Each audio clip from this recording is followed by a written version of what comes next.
उपोषण केलेलं आहे, कशा बाबतीत आमरण उपोषण केलं, काय मागणी आहे तुमची? नमस्कार, मी मल्लिका फिरोज पठाण, राहणार शिराळा तालुका कळंब, जिल्हा धाराशिव. आमचं बचत गटाचं नाव शहाजमानी महिला बचत गट.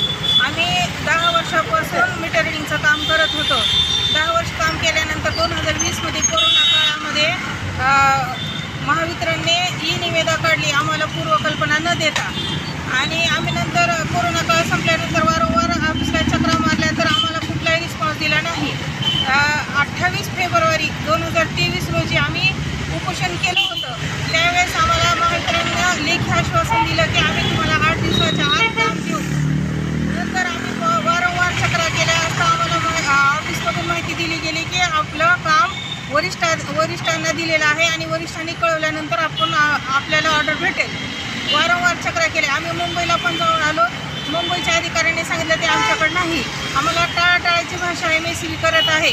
त्याच्यामुळे आम्हाला न विलाजाने आज माझ्यावर उपवासवारीची वेळ आलेली आहे. मी स्वतः मीटर रिडिंगचं काम करत आहे आणि आज माझ्यावर उपवासवारीची वेळ आल्यामुळं मला न विलाजाने आज उपोषणाला बसावं लागलेलं आहे. जेव्हा तुम्ही काम घेतलं होतं तेव्हा काय ॲग्रीमेंट वगैरे केला होता का? असं काहीच नाही. महाराष्ट्र शासनाचा GR आहे. बचत गटांना 3% राखीव प्रत्येक PCमध्ये प्रत्येक सब डिव्हिजनमध्ये 1 PC.